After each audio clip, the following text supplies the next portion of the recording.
Excuse me. Which way?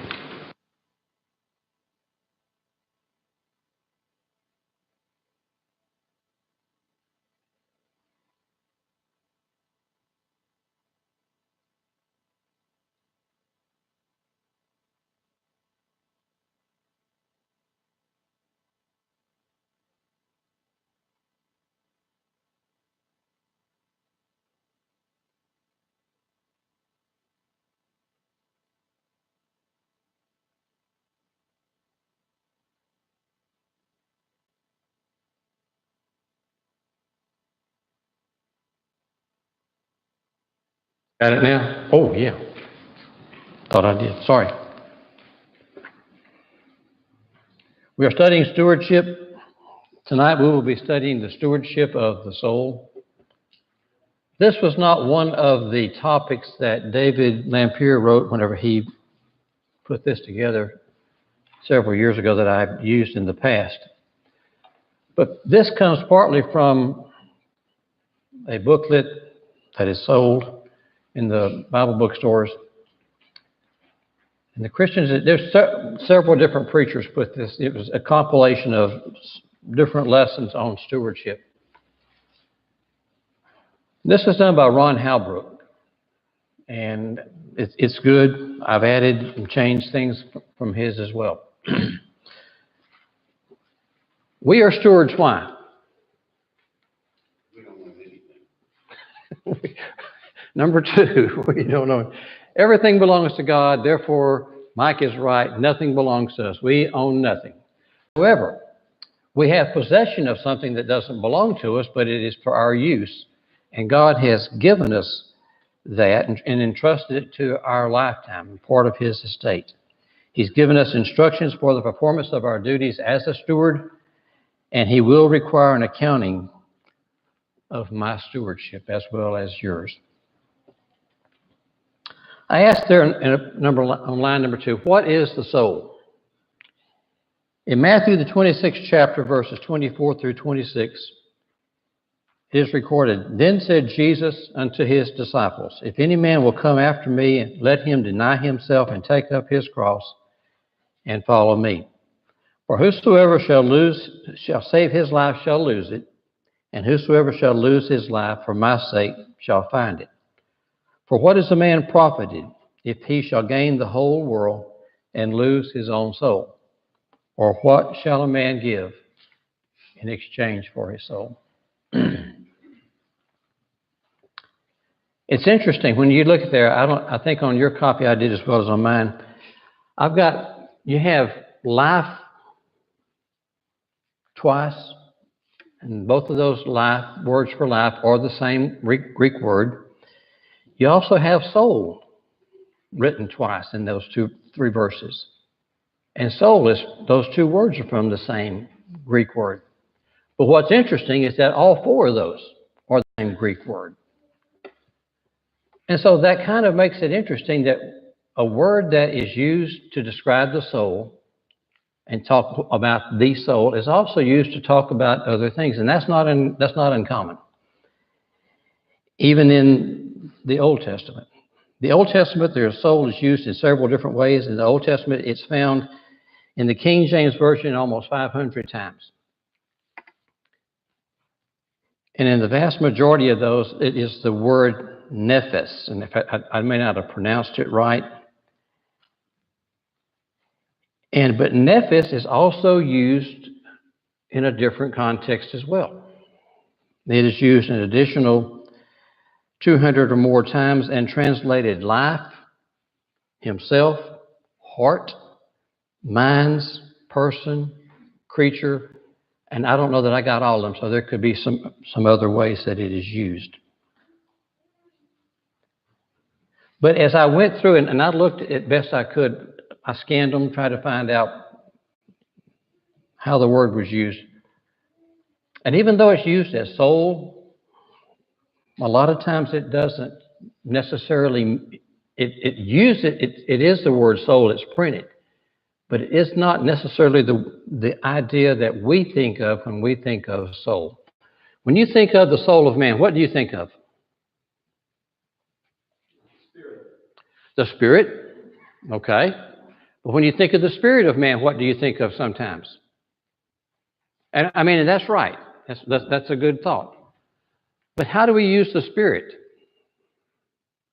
Which one do we refer to as being eternal? We normally think of soul as being eternal. Why is that? We have a spirit that resides within us that gives us life, just plain old animal life. And that won't last forever. But we have a spirit that we call the soul that does. And we're going to seek to prove that. If you look at the context that it's used in, whatever verse it's used, you can quite often determine what it is. In Ecclesiastes 12, some of these here that it's the words that are used for the words soul and spirit. In Ecclesiastes 12, verses 6 through 7, or ever the silver cord be loosed, or the golden bowl be broken, or the pitcher be broken at the fountain, or the wheel broken by the cistern. Then shall the dust return to the earth as it was, and the spirit shall return unto God who gave it. Now, how is the word spirit used there? As what we would term the soul. Because when I think of soul, and I think normally whenever we all think of soul, I think of that part of us that each of us have that will spend eternity somewhere. And it will stand before God. I will stand before God. You will stand before God. And we'll receive judgment. And that's, I think, what Ecclesiastes, Solomon was talking about here. The part of man that returns to God is the only non-perishable part of man, if you think about it that way. We have a body. What's going to happen to our body? It's going to return to dust. It's going to decay. Everything in it will be, eventually, if time were allowed and nobody tried to preserve it, it would just go back to what it was made of. Well, so what did God tell us we were? From dust you are into what? Yeah. So we are made of dust. And you know, there's been times that you'll read in scriptures that the potter's clay, you know, and we are. That's what we are. So this analogy is great. Yes, sir. Do you think it's possible in this passage to react with, instead of referring to a soul, rather referring to the breath of life? Well, in my mind, no, because the breath of life doesn't return if it's the breath. Because, see, sometimes the word spirit, and the word that's there tends to think of wind, just like it is in the New Testament. And so if that's what it is, then when I breathe out my last breath here, I won't be breathing air after that. So I tend to think that this right here is talking strictly about the soul. Now that's my thought. Anybody else? You hear what Kelton said? I mean, I can't go through and say definitively it is or it isn't, but based on what I could come up with, I think it is the soul. Just because of the wording that's there. And he's talking about here, we're at the end of life. He's talking about the things that happen, the silver cord loose, the bowl broken.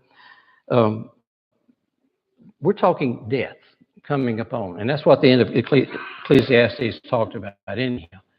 So I kind of think, so now the spirit goes back to God. The spirit of life, animal life, dies. And the spirit that truly is us goes on. Does that make sense? Okay, I think there's some other ones, and there'll be a verse down here that we'll get to that might be a little bit different as well. In Psalms 31, verse 5, this is a prophecy that David said about Jesus, into thine hand I commit my spirit. Thou hast redeemed me, O Lord, God of truth. I commit my spirit. What did Jesus commit to God? His physical breath? No. He put his soul into his living spirit into the Father's hand. Psalms 104 and verse 4 there, and I'm trying to do with this one. He who makes his angel spirits, his ministers of flaming fire. Not necessarily the spirit that's in that person, but the spirit there are angels. So he's using them in respect of an eternal being that's not man. So it can be used lots of different ways as well. In Ecclesiastes 3:21, that number 4 there, this is one that kind of makes me, it's talked about in two different ways. Who knoweth the spirit of man that goeth upward, and the spirit of the beast that goeth downward to the earth? Okay, that's the animal spirit in the animal. But if it's our man spirit and not the eternal spirit, then it doesn't go anywhere. But it says that it returns, it goes upward. And I think that reference is going back to God. I read 4:14, and I could be said here, and every breath that we get from God. So we got a spirit that when we die, our spirit goes back to God, where it does.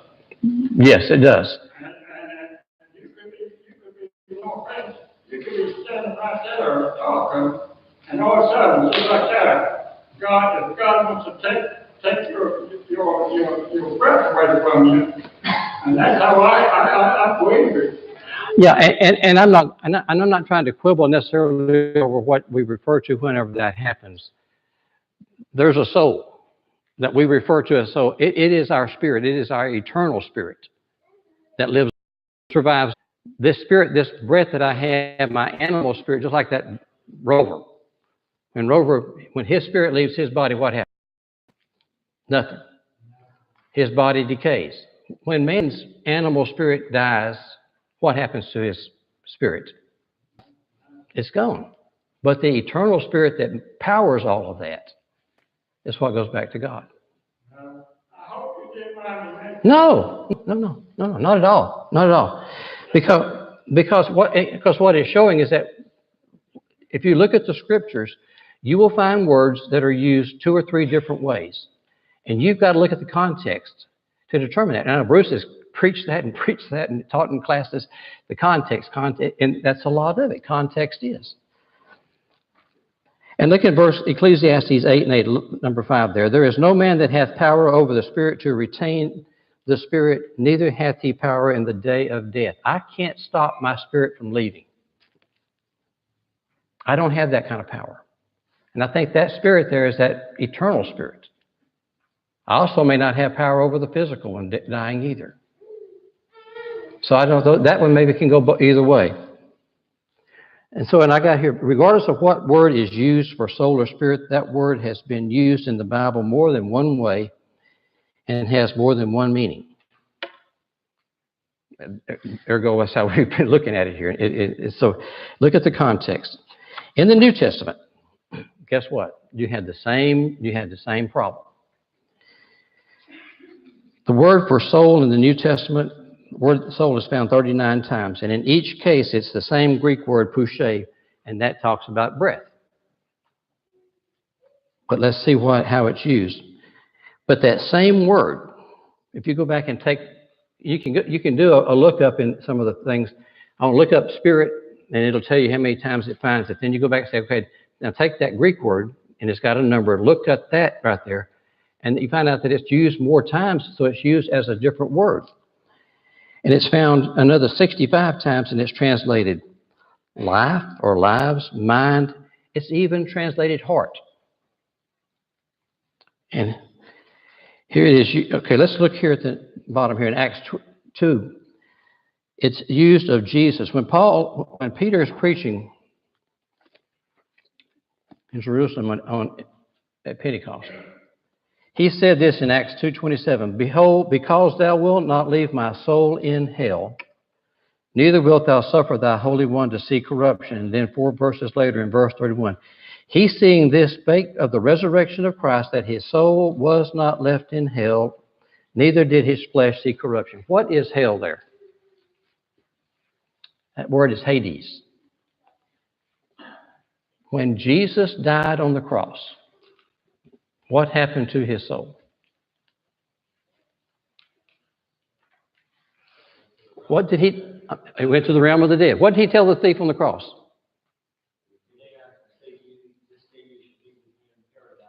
Today you will be with me in paradise. Now that means that whatever was in him went somewhere, left his body died. And, you know, it's that one's easy to see. And look what Peter does. He said in 1 Peter 3:20, and this is when he's talking about Noah. Sometimes we're disobedient when once the long suffering of God waited in the days of Noah, whereas the ark was preparing, whereas few as 8 souls were saved by water. Now it's the same word. So how is Peter using it now? 8 persons, 8 people. I have no problem that it being used either way, because when my soul is here in my body, I am a person. But I think it can be used as either one of them. And I have a note here. Remember that the translators of the scriptures decided whether to use the word soul or spirit, and that's on any word. You can see words as you go through it. And if you look at different translations, you can look at the New American Standard, you can look at the King James, and one will say soul and one may say spirit. And that choice is based on context of the scriptures and their faith. Now, I'm going to tell you this one right here. Depending on the faith of the person, what they believe, that translated the scriptures, you'll get a different rendering.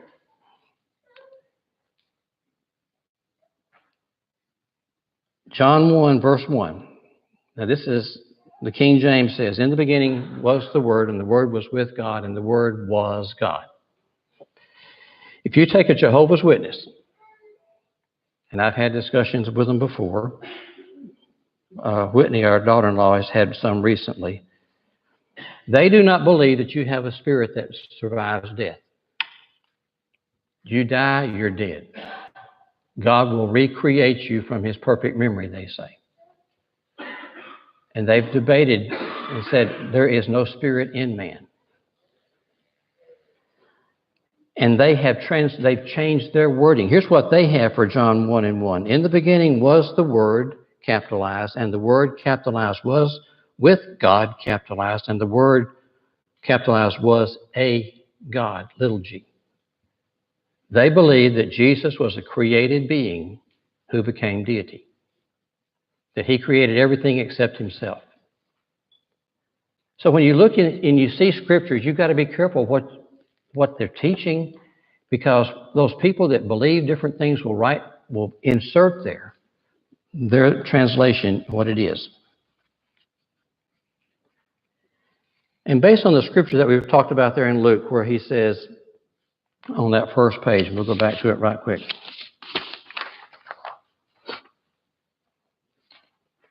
"For what is a man profited if he shall gain the whole world and lose his own soul? What shall a man give in exchange for his soul?" Jesus taught that there is a part of man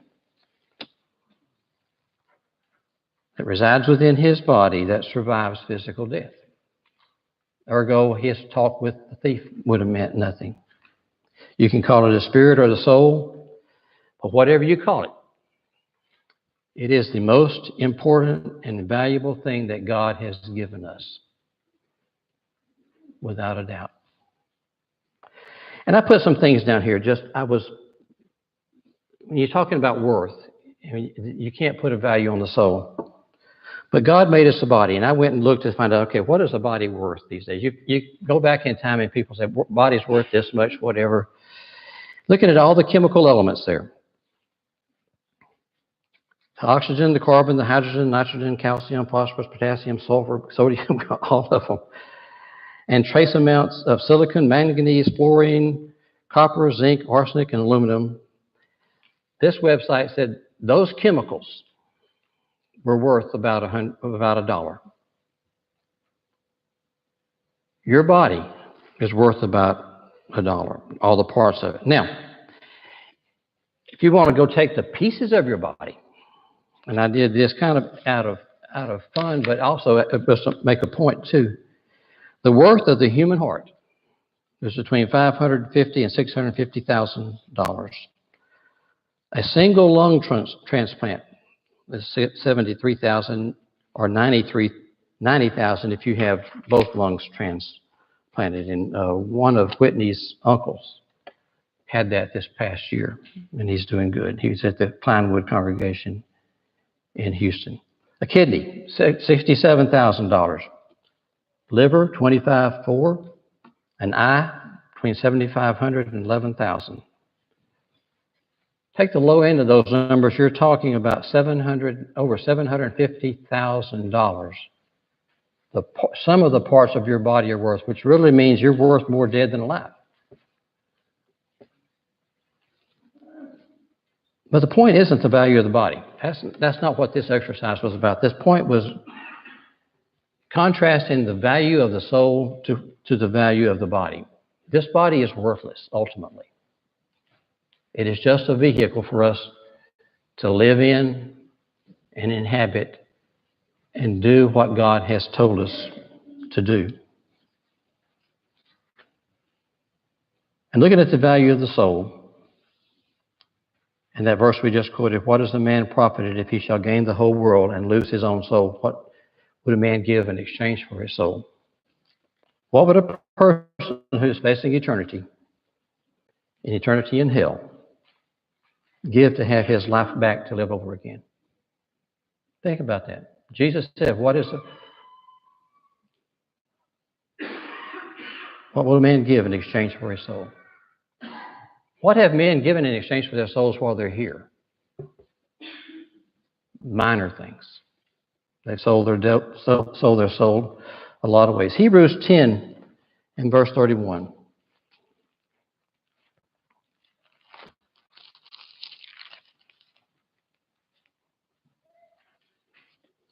Paul said it is a fearful thing to fall into the hands of the living God. And when we stand before God in judgment, we will realize that. Even if we're righteous, that God can be a fearful and angry God. Matthew 10:28.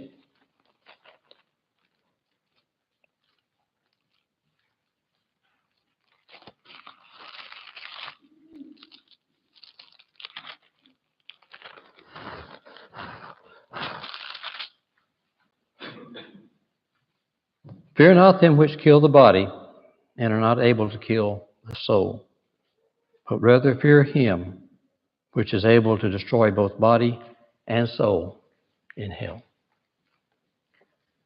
When we're raised at the end of time, we will have a new body. And those that do not go to heaven, their body and soul will be in torment. Luke 16.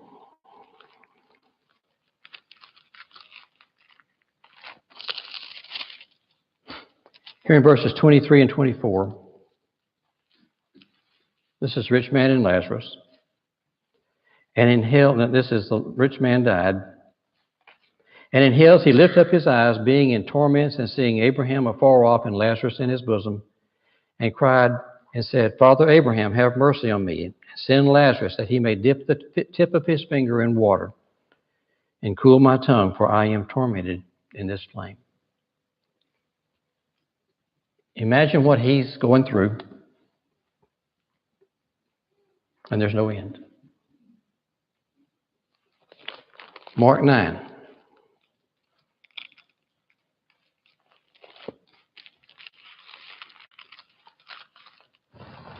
Verses 43 and 45. And we won't read 45 because it's the same thing about the foot and the hand. 43 says, if thy hand offend thee, cut it off. It is better for thee to enter into life maimed than to have two hands and go into hell, into fire that never shall be quenched. Those that will be standing there would gladly live their lives over again. But if I stand before God in that condition, what do I have? Even if I could bargain with God, what do I have to bargain with?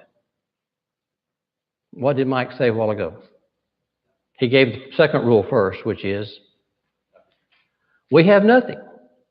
Timothy says, Paul said to Timothy, we brought nothing into this world, and it is sure we will take nothing out of it. So even if I stood before God, if there was a possibility of, Lord, let me trade you something, what do I have to trade? Nothing. Acts 10. Peter was with Cornelius, and this is what he said to the people. God is not a respecter of persons, but in every man that accepteth him and worketh righteousness accepted. In every nation. It doesn't matter the person, but God does not respect my person. So there is nothing that a person can stand before God that he can give in exchange for his soul.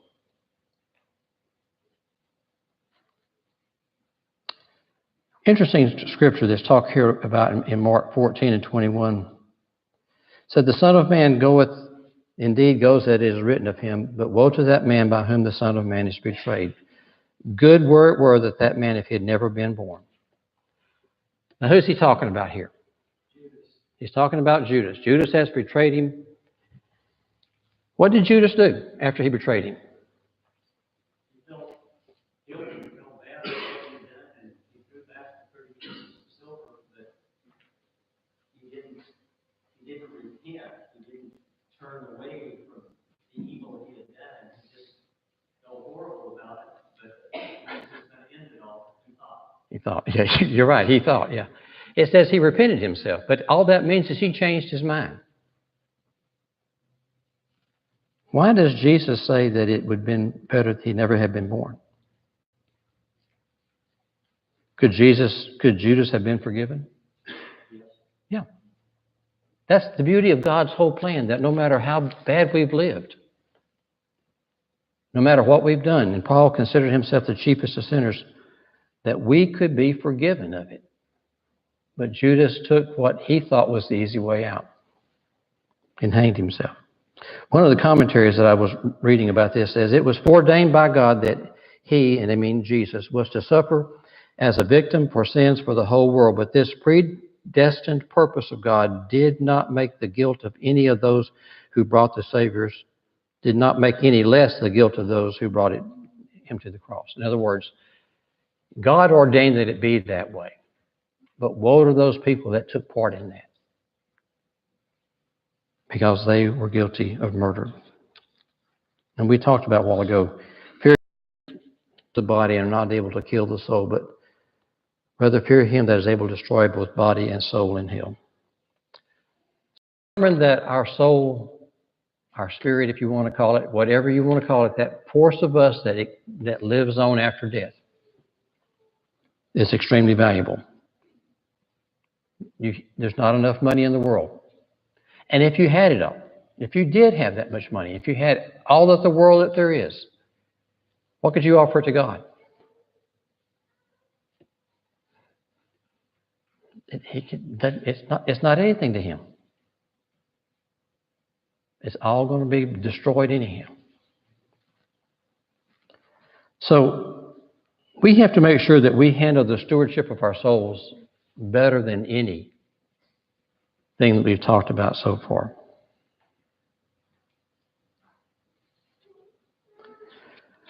And my first thoughts were, we need to give heed to the things that we've already studied about in stewardship.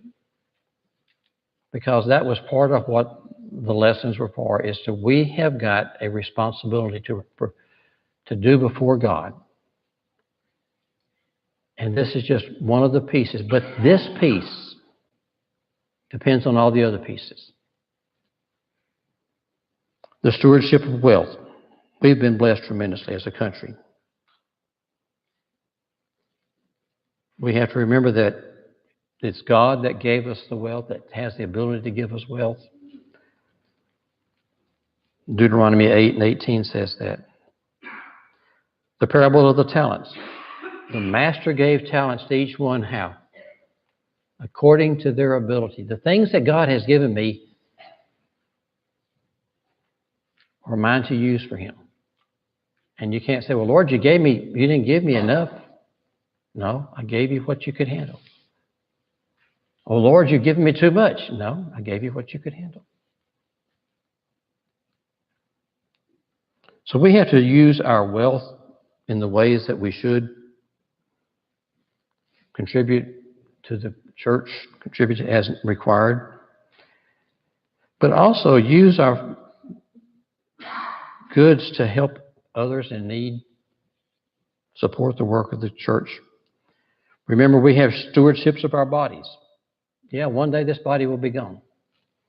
But while I have it, I've got to remember my stewardship of it. The stewardship of our families. What did we talk about our families? Train up a child in Proverbs in the way he should go, and when he is old, he will not depart from it. And then admonition to the fathers. And I probably haven't been the best father there is, but I've tried to be a good one. Ye fathers, provoke not your children to wrath, but bring them up in the nurture and admonition of the Lord. That one's going to be a sticky one for a lot of people. I'm not picking out anybody at all in particular. And then also as husbands, we are to love our wives. And I'm not saying anybody here has any of those problems. That's not my issue. It's just the things that we have got to focus on as we go through our lives. And then as we talked about last week, we have a stewardship of the gospel.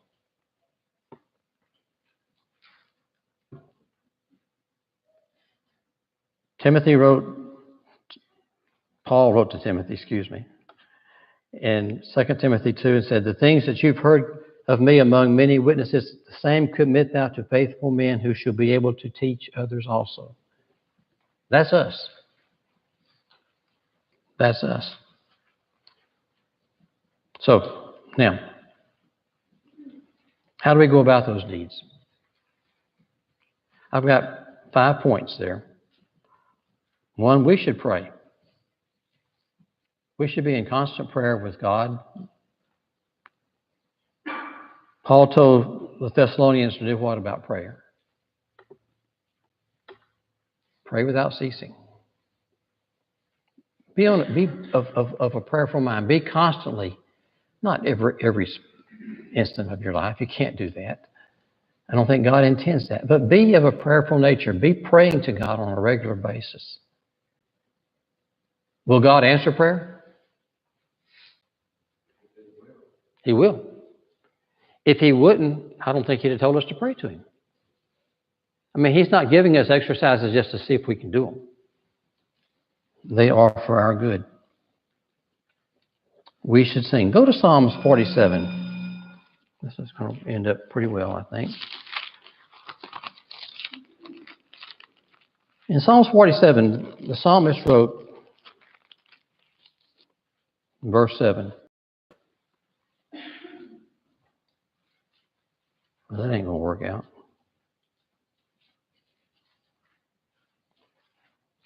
Forty-seven, 7 is not. Okay, yeah, well, I'm sorry. For God is the King of all the earth. Sing ye praises with understanding. We just sing to God with understanding. Understanding what I'm singing. 1 Corinthians 14 and 15, a verse very similar.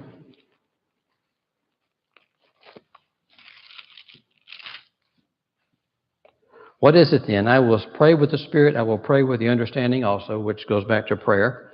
I will sing with the Spirit, and I will sing with the understanding also.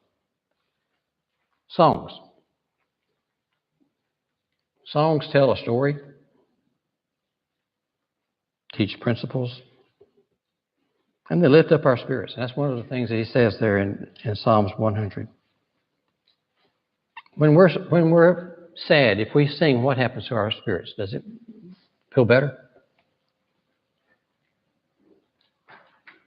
You know, if you can put simple instructions in a song. I've seen it done in movies. But you can put a story together in a song in VBS, and that's what happens in VBS. You're teaching. And if it's teaching them, what's it doing for us? And as I sing, as bad as it may be, I'm voicing whatever sentiment is in that song that comes from God's Word. We're to study. 2 Timothy 2:15, study to show yourself approved unto God, a workman that needeth not to be ashamed, rightly dividing or handling aright the word of truth. If I'm going to fulfill the commands of God, I need to know them. I've got to study to get them. Teach God's Word, whether it be somebody on the street, somebody that you get a chance to talk with, or somebody at the church meetings. And then support the work of the church. These are all items of worship that we need to be doing. So as we try to fulfill our stewardship of our soul, remember all the other stewardships that we have. Any comments or questions at this point? Next week, my plan is to look at the heart. There are more verses that talk about the heart than there are that talk about the soul. Quite a few more. The soul is something I can't change. I've got a soul. Now, I may can guide it in different directions, but I have a soul. But can we change our hearts? Mike and I have had our hearts changed a little bit. Physically. But the heart is also sometimes referred to, the soul is referred to as the heart sometimes, because it's the center part of us. And we'll talk about that next week. So look at scriptures if you can and will for next week, because next week will be the last one we'll have. And let's talk about the heart. I appreciate your comments and I appreciate your time tonight. Thank you.